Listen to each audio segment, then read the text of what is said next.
Does your GoPro 6 Hero plug come with a battery? So fortunately, yes, it does come with a battery. When you are buying a GoPro, the battery comes along with the box. And here is the battery. You can see right here. It is a small battery with 1200 milliamp.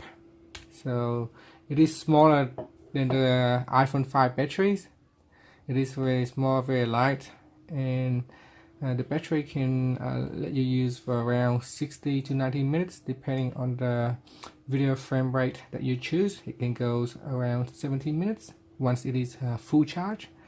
When you first bought it, the battery has a little bit of charge, maybe for around 5 minutes of usage, so you need to charge it up before you can actually use it. So yeah, if you want to buy extra battery, there is an option that you can buy extra battery and extra charger, external charger to charge up the batteries. The battery can go for about $30 depending on where you get them, or if you are getting the original battery or not. Once you got the battery, you can put it in, and with the battery you can start up your device. And that's it. Thanks for watching this video. I hope I have answered your queries, and please subscribe to my channel for more videos.